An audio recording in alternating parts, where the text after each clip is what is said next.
real opportunity in a market where there is 500 million middle-class people who are actually wanting to spend money on premium experiences and travel to New Zealand in a world that's increasingly volatile. Actually, New Zealand's a pretty attractive proposition. So a lot of our challenge is not just on the practical things around can we make visas easier, but it's actually also about the marketing and the awareness of New Zealand in general to choose New Zealand over Costa Rica, over Ireland, over Thailand. New Zealand is saying no to visa-free entry to China. Is that saying we don't trust them?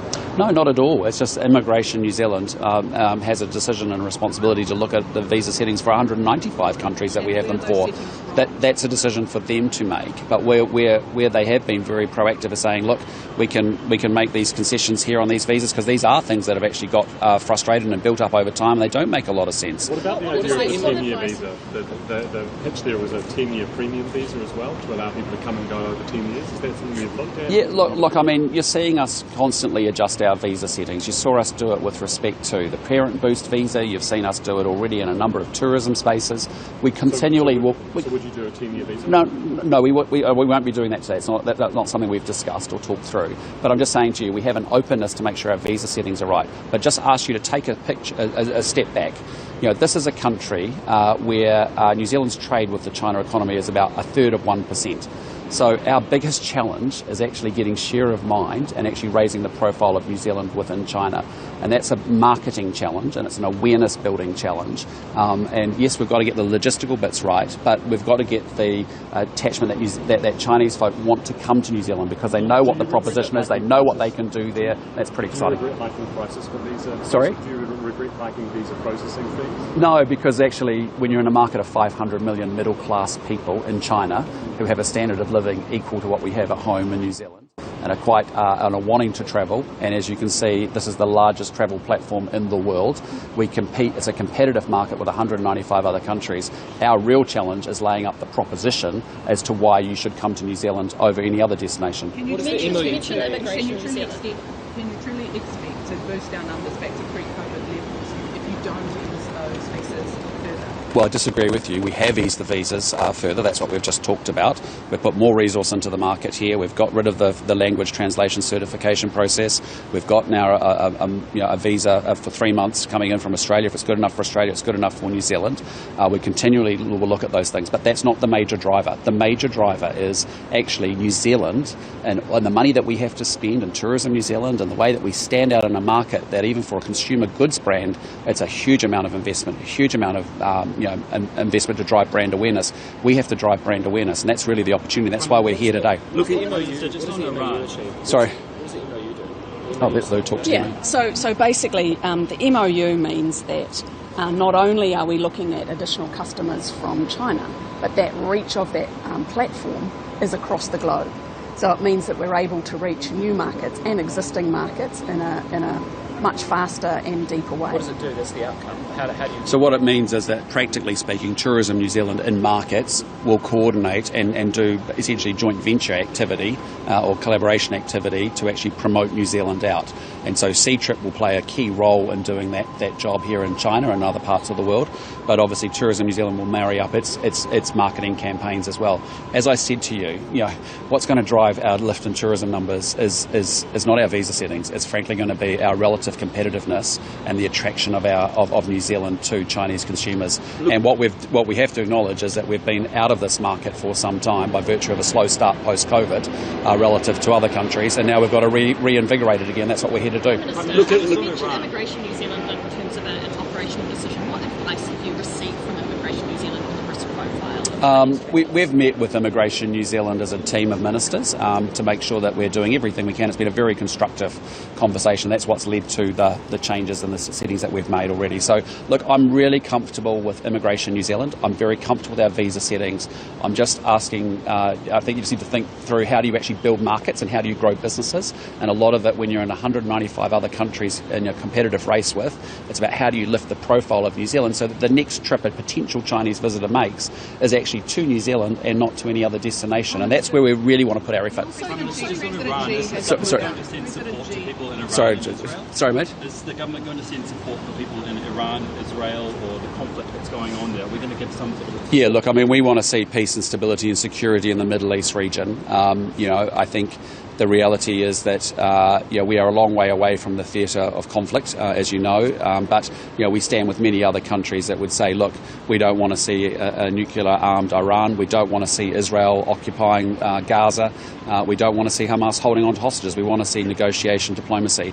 With respect to our own personnel that are in the region, first and foremost, our primary focus is on our own consular staff. MFAT have done an exceptionally good job of actually checking in with our staff in Iran and actually making sure that they are safe, and they're constantly monitoring that and working with other countries to get those settings right.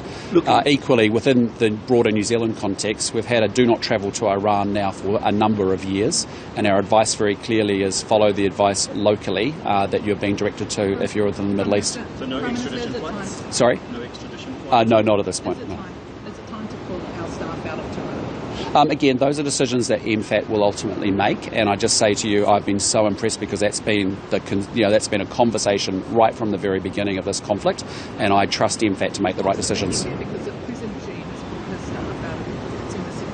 Is it time for New Zealand to pull our staff? Again, I'm not going to go into our operational details and put our staff at risk. I'm just telling you that I am very comfortable that MFAT have been monitoring the situation and are going to make making good decisions.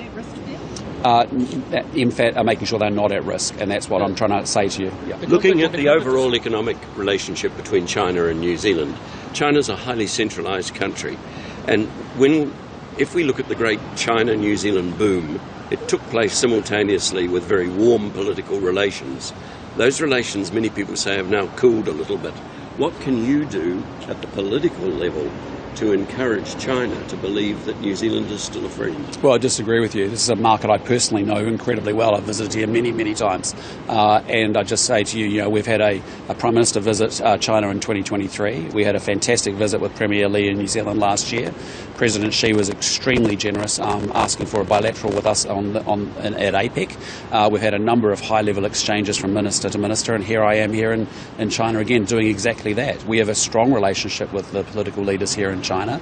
I want to continue to strengthen those relationships because that's actually how we get to do the two things we need to be able to do in this relationship. One is to continue to advance areas of trade that drives jobs in both countries, and the second piece is to make sure that China, as a major global power that has huge influence in helping address some of our global challenges, that we have good open dialogue about those issues, and we do. And so, I've sat in a number of meetings with both Premier Lee, President Xi, and I've enjoyed those interactions. I found them very constructive. Last question, please. Do you accept the premise that the relationship has cooled? Do you accept that the relationship has cooled over recent years? No, I don't. Prime Minister, senior Ngāpuhi leaders have said. Sorry?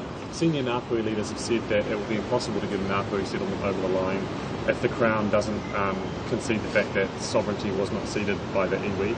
I think Peter Tipene has said that today. Is there any possibility that you will concede the Crown? Well, we have new Crown treaty negotiators that I've energised around doing everything we can to try and start up a settlement process with Ngāpuhi. We're not going to negotiate that through the media, frankly. Thanks very much.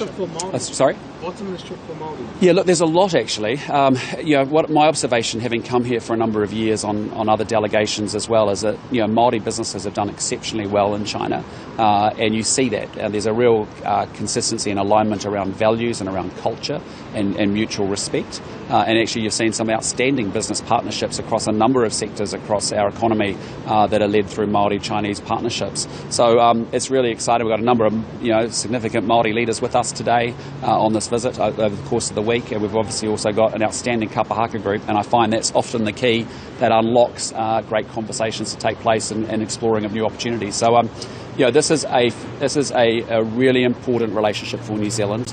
I'm really excited to be here because it's a chance for us to continue to build out our trade, but also to have good, open, candid dialogue at a political level as well about opportunities and challenges that we face together. Thanks very much.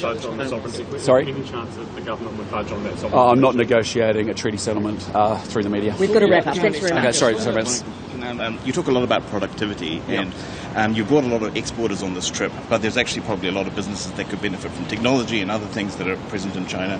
What was your thinking around not bringing some of those types of businesses? Well, I mean, we've got a limited number of slots. This is a well-established relationship. There's a lot of daily activity that happens between partners. This is not like a new relationship we're trying to establish, say, with India, for example, which is at a different phase of development in our relationship. This is a well-established relationship where we have strong connectivity. And for us, it's about making sure they know that New Zealand's open for business. We're back, and we've got core businesses that we want to reinvigorate, and that's really our focus here. That's what we're doing. That's why we're here for tourism. Talking about the Chinese market, could you just give any reflections on how the Chinese economy is at this point in time and what impact that has on New Zealand's efforts? Yeah, I'd just say to you, as a small country of 5 million people, dealing with a market of almost 1.4 billion people, of which almost a third are middle-class standard of living, New Zealand has huge opportunities that remain in China. And so there's lots of commentary about what's happening domestically within the economy here. There's opportunities and challenges in all of that.